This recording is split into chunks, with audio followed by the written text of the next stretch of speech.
said it yourself, bitch. We're the Guardians of the Galaxy. Because it's all part of the plan. I'll be back. Are you not entertained? You talking to me? It's time. Here's Johnny. For the Diluted Film Dive podcast. Drink your milkshake. Gentlemen, you can't fight in here. This is the war room. I'll have what she's having. And now, here's your host, Here I come. Jess and Uncle Gary. Get down.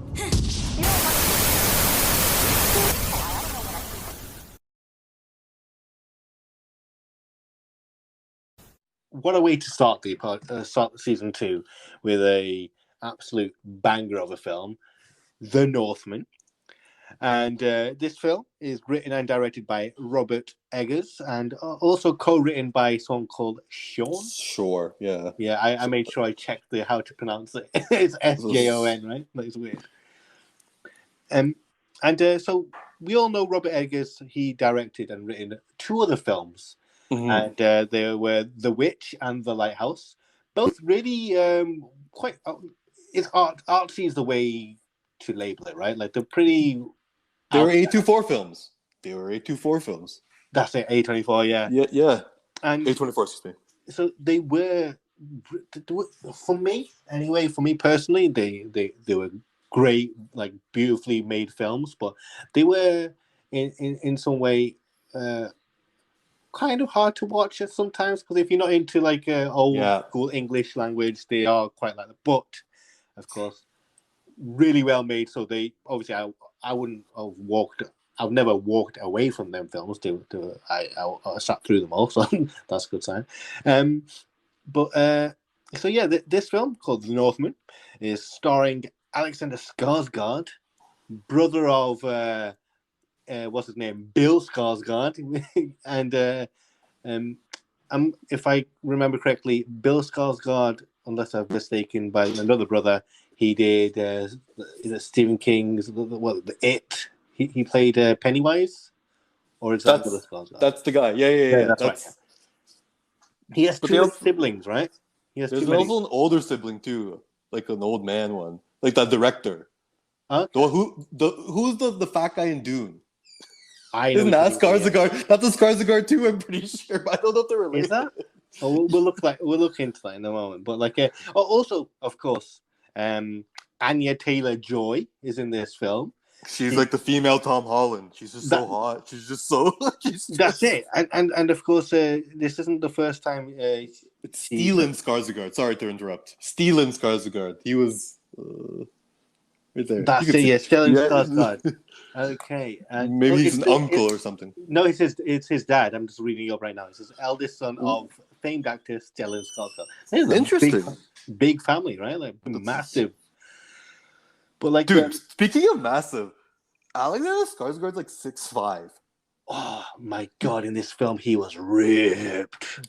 Dude, this guy, I think, just like he did Tarzan and he did True Blood, so he was ripped for those too. Like he's just Tarzan. He was ridiculously ripped too. Like I just like it's just and he's tall. Like it's hard to be that ripped and tall. Like that's right, without looking lanky, right? Like he looked like a proper beast. Like I envy that body. I think I'm gonna hit the gym a bit harder this week, and then I'll give up, obviously. But moving back to Anya Taylor-Joy, this is the first time she's teamed up with Robert Eggers. She was the lead in The Witch, and she was the witch. She's phenomenal. She's like an amazing actress, and she is literally everywhere right now. Every big film you'll think of, she's in there. That show, she's like The Queen's Gambit. That was a brilliant show, and she's just an amazing actress. And of course, Nicole Kidman is in there. Well, albeit her role isn't like it's nothing. It's decently sized, but not as short as Ethan Hawke and shall we say Willem Dafoe's roles in the film. But they were great cameos, though. Like they were like memorable characters and whatnot. And it was a great cast. I thought it was everyone played the role well. I hadn't seen the main villain, to be honest, in anything. The villain in the film, the uncle, I'm not even good. What's his name? That's it. Clay's Bang is his name. He has been in films. They seem like they're all foreign films, maybe. Yeah, his name is Feng. Feng. Yeah. That's He was a really great actor as well. Like I just want to say one thing about this film. Like throughout the film, I was like expecting. I was like, for some reason, I do that stupid thing where I'm like, what do I rate this film? What do I rate? I'm like, without like a stupid thing that we all do, but like I was trying to find flaws in this whole film, and I couldn't find any. Like I was drawn in with every moment in this film. It was beautifully made, beautifully shot. Like even when it did get to like there were some like elements of like Robert Eggers he made it like he didn't want to make it too conventional film, like he made it a bit more bit has its artsy elements in it when it comes to like the spiritual side of things. And even then when I was watching that, I try to like tell myself don't get too drawn to that and being like making yourself feel like because you don't get it, it's not good. I just kind of just let that happen, but it'll move back to the more of a narrative story, and then I kind of snapped out of that whole point of me. But it was still, it was just like an epic film. they were completely devoted to the Norse mythology. So like a lot of the stuff that you saw that was fantasy in the film, I didn't expect any fantasy in the film, to be quite honest. So when we got all that we got, it wasn't too much. Like there's no dragons or any monsters per se, but like a lot of it's pulled right from Norse mythology. And even the music in the film, like you're not gonna hear it's not like Knight's Tale where they're gonna be playing that song by what's the they play like a random rock song. No, they were playing completely Norse music. Mm-hmm. So the one thing about this movie, I'm just gonna go. It's based on the legend of Amleth. Okay. Which is essentially a prince who avenged his father's death by attempting to kill his uncle. Long story short, takes place in the year 914. So like basically the Lion King, right? Sure. Yeah. Or Macbeth, whatever it is. Yeah, but it would be like if the lions gave everything to the elephants and just became farmers. Like it was such a like this movie. There's a lot of things in this movie where like, I'm sorry, I'm just going to deep right in because like you have to pay attention to it. Oh yeah. Where like there were some things where like they mentioned like the story about the main character would be that he would avenge his father in front of a pool of fire, but he would have to use a specific blade. But then when they're explaining the blade, they're like, the blade can only be used at night. And so throughout the movie, he's using the blade during the day and night. But when he's in the daytime, he's literally like beating the crap with these guys with like the sheath. Like you can never take out the blade. Yeah, right. He can't open the blade. It's impossible for him to open the blade in daylight. And then we constantly see ravens. Mm-hmm. And I'm gonna hate bringing this back up, but if you go back to the MCU with Odin. Okay, yeah. You remember the two? We see though he always has two ravens. That's actual Norse. Yeah, Northern mythology. Yeah. Their name I don't know if I'm pronouncing it correctly. Hugin and Munin. Okay. So I mean, like it's the raven theme that we consistently saw throughout the film was it's just pulled from Norse mythology. So it was really cool how it was historically accurate. Yeah, I want to think it is. It is because I feel like this co-writer, Sion, Sion has a. I have a feeling because he's an Icelandic author and he's well known. I want to say that he helped. I want to say he helped with the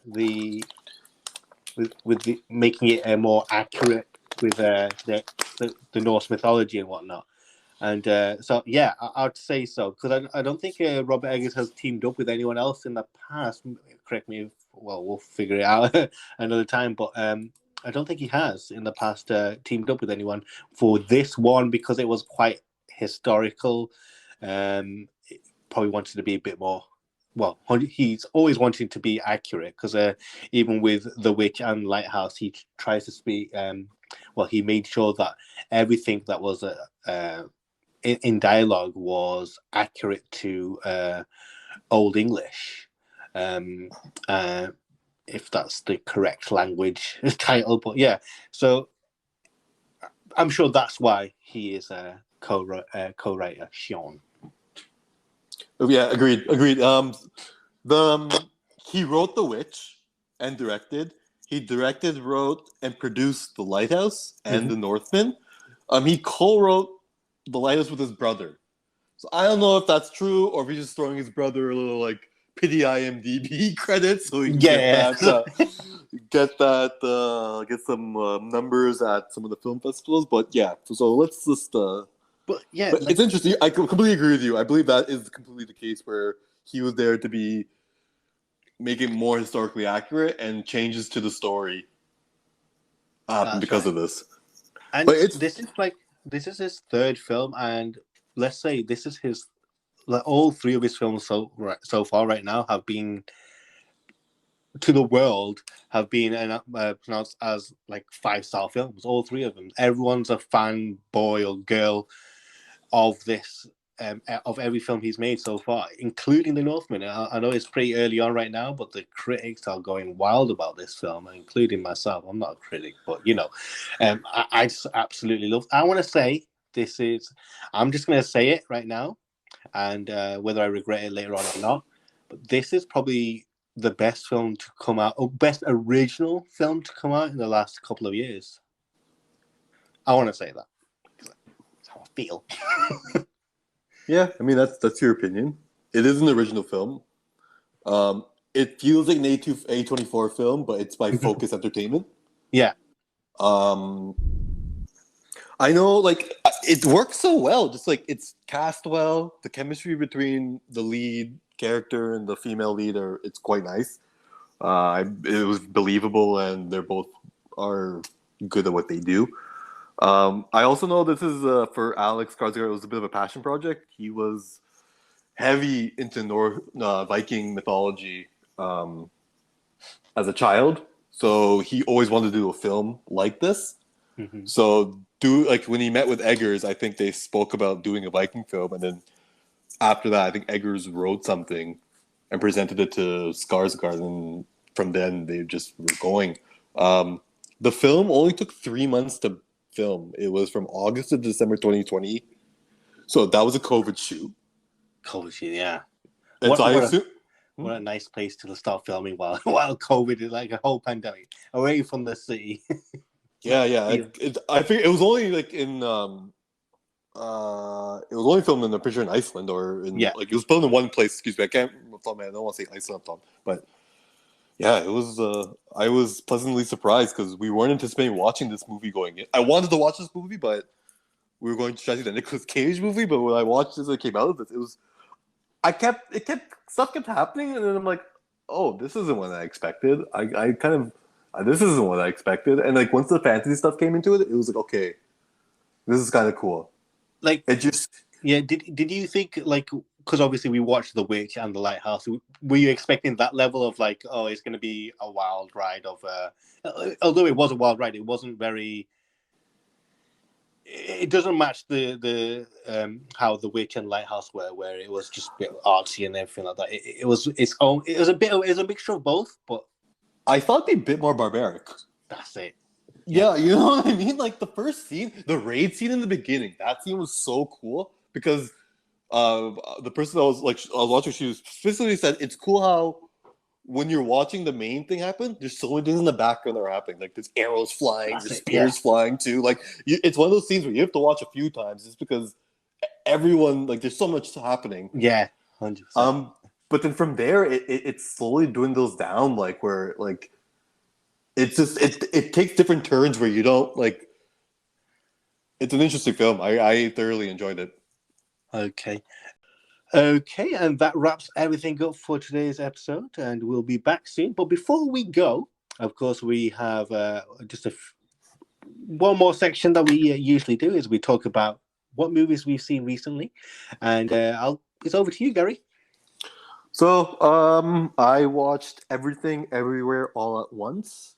Okay. It's an A24 film. I loved it. We'll be definitely doing that for season 2. Yeah, Spoiler 'cause alert. it doesn't come out for us, well, me in the UK, for another 2 weeks. So as soon as I watched it, hopefully you watched it again. We'll do an episode on that. Definitely, 100%. I watched Ambulance as well last weekend, the Michael Bay Jake Gyllenhaal film, and it didn't feel like a Michael Bay film. It's definitely not going to be an episode of movie we do for the podcast, but we might just do a post on Instagram about it. I will, excuse me, and then I'm going to go HBO. Sorry, Karan, I know you said movies, but I'm watching Barry and Winning Time on HBO. How about you, buddy? Well, for me, there's a lot of films that I want to save up, not announce and save up for the next few episodes. But of course, over the last few months, watched The Batman, which was fucking incredible. We'll probably do an episode on that because it is. I know it's been a long time, but it only recently came out on HBO Max, and so I think that should be our next one. There we go. That's me announcing our next episode. It's going to be cool. The Batman. Okay, so that's everything, and thank you very much for listening to our new season 2, baby. Thank you. We're back. Yeah, and of course, follow us on Instagram at Diluted Film Dive for any updates on the podcast, and of course, film news and trivia and everything fun.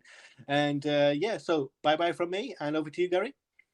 Have a good day, everyone. Be safe. I know masks are down, but still be safe. And please, don't buy popcorn at the movie.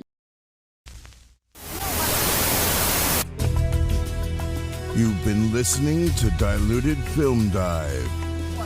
Follow the podcast on Instagram, Facebook, and Twitter at Diluted Film Dive.